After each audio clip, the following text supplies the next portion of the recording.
யோசுவா பற்றி அவன் மரித்து வெகு நாளைக்கு பிறகும் அவன் சொன்னதும் செய்தும் பேசப்பட்டது. வாசித்திருக்கிறீங்களா? யோசுவா 24 கடைசி அதிகாரம் கடைசி வசனம், அவன் மரித்து வெகு நாளைக்கு பின்பு. ஐயா, இன்னைக்கு நம்ம செத்து போயிட்ட உடனே ஊழியன் மரிக்கும் போது ஊழியர்களும் மரிக்கிறது. ஒரு நிமிஷம் எல்லாரும் என்ன பாருங்க.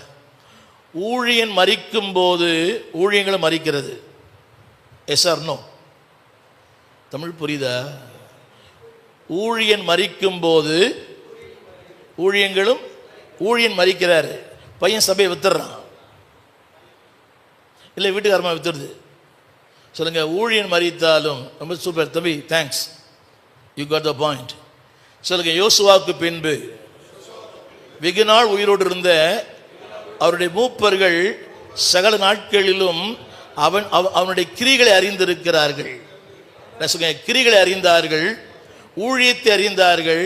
எல்லாம் கரங்களை உயர்த்தி சொல்லுங்க, என் நாட்களுக்கு பிறகு, ஒரு வருஷம் இல்லை, வெகு நாளைக்கு பின்பு என் ஜனங்கள் நான் சேவிக்கிற கர்த்தரை, நான் ஆராதிக்கிற கர்த்தரை என் ஜனங்கள் ஆராதிக்கணும். அதுதான் என் வாழ்க்கையின் சூப்பர். எல்லாம் விரும்புறீங்களா? உங்களோட வாழ்க்கை முடியக்கூடாதியா? சொல்லுங்க சொல்லுங்க, யாவையும் அறிந்து. எதை அறிந்து? யோசுவா என்ன பண்ணாரோ அவருடைய மரணத்துக்கு பிறகும் இட் வாஸ் ரிமெம்பர்ட். ஆமீன் சொல்ல மாட்டீங்களா பாஸ்டர்? சொல்லுங்க, அறிந்தார்கள். சொல்லுங்க, அறிந்தார்கள். கடைசி சொற்றொடர் சொல்லுங்க, அறிந்தார்கள், சேவித்தார்கள். எல்லாம் சின்ன ஒரு ஜெபம் பண்ணி கண்ணல மூடி, ஆண்டவரே இந்த வார்த்தை என் வாழ்க்கையின் ஊழியத்தில் நிஜமாகணும் ஆண்டவரே. இதற்கு பிறகு எதற்கு பிறகுங்க உங்கள் இந்த யோசுவான்றதுல உங்கள் பேரை போட்டுங்க. சொல்லுங்க, எனக்கு பின்பு சத்தமா என் சபையா, என் குடும்பம், என் பிள்ளைகள் அன்று நான் சேவித்த கர்த்தரை அவர்கள் சேவிக்கணும், ஊழியம் செய்யணும்.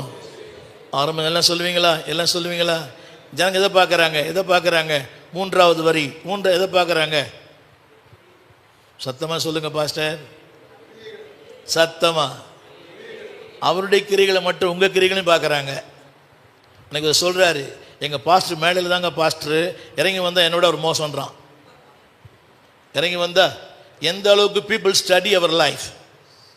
நல்லா கவனிங்க, நம்ம அரங்கத்தில் யாராக இருக்கிறோமோ அந்த அரங்கத்தில் அவராகவே இருப்போம். சொல்ல மாட்டீங்களா? அரங்கத்தில் நான் யாராக இருக்கிறேனோ அந்த அரங்கத்திலும், இங்கே நான் கிறிஸ்டோஃபர், ஆனால் அந்த அரங்கத்தில் நான் லூசிஃபர். என்னடி பார்க்குறீங்க?